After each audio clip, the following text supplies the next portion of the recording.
آپ نے عام شام ایک حدیث سنی ہوگی کہ یہ کیلا حضرت اویس کرنے کے لیے اترا تھا. یہ ہماری عورتوں کو بھی پتا ہے اس حدیث کا. یہ کوئی حدیث نہیں ہے. آپ نے ایک اور حدیث سنی ہوگی کہ نبی کریم صلی اللہ علیہ وآلہ وسلم نے ایک بڑھیا کی گٹھڑی اٹھائی, اسے اس کی منزل مقصود تک پہنچایا. اس بڑھیا نے پھر دعا دی, بیٹا کہنے لگی کہ محمد سے بچ کے رہنا, وہ جادو کرتے ہیں معاذ اللہ. حضور نے فرمایا وہ جسے تم یہ کہہ رہی ہو میں وہی ہوں. اس پر شاعری بھی کی ہوئی ہے لوگوں نے.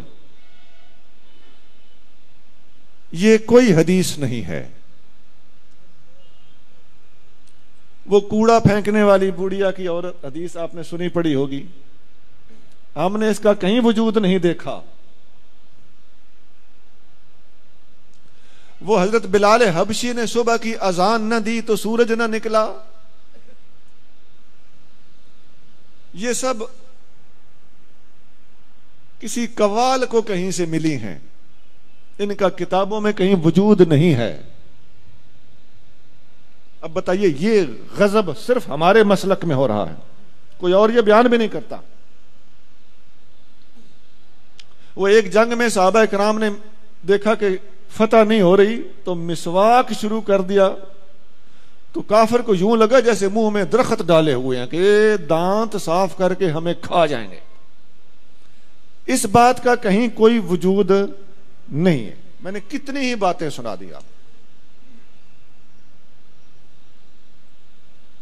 وہ حضور صلی اللہ علیہ وسلم کے پاس ایک بندہ بیٹا لینے آیا تو وہ آپ نے فرمایا کہ تیرے نصیب میں بیٹا نہیں ہے. باہر نکلا تو امام حسین رضی اللہ تعالیٰ عنہ کھیل رہے تھے. آپ نے فرمایا 1 2 3 4. حضور باہر تشریف لے آیا, آپ نے فرمایا حسین بس. اب اس کا کہیں کتابوں میں کوئی وجود نہیں, محققین کے ہاں اس کا کوئی وجود نہیں. اس قسم کی باتیں ہیں. کچھ اور بھی بہت ہے, میں نے کافی ساری باتیں سنا دی ہیں. ایسی حدیثیں ہمارے ہاں ہمارے اہل سنت کے حلقوں میں, خاص طور سے عوامی حلقوں میں اور خواتین میں, اور خاص طور سے یہ جو ہم الحمدللہ معجزات کرامات کے سب سے زیادہ چونکہ ماننے والے ہم ہی ہیں, ہماری اس محبت عقیدت اور صحیح العقیدگی سے ناجائز فائدہ اٹھاتے ہوئے لوگوں نے اس قسم کی باتیں بھی ہمارے اندر داخل کر دی.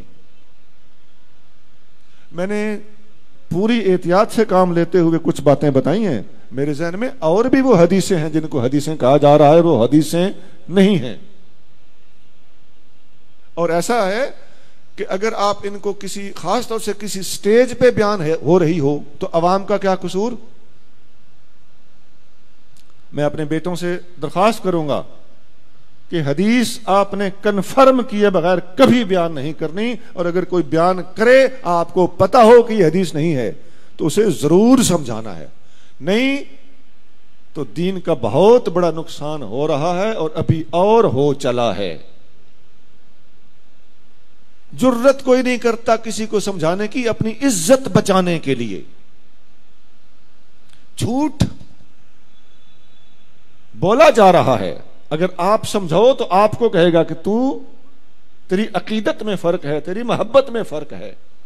نہیں جناب, یہاں سے ہمیں کوئی راستہ نکالنا ہوگا, ہمیں یہ جرت کرنا پڑے گی, ہمیں حق گوئی سے کام لینا ہوگا.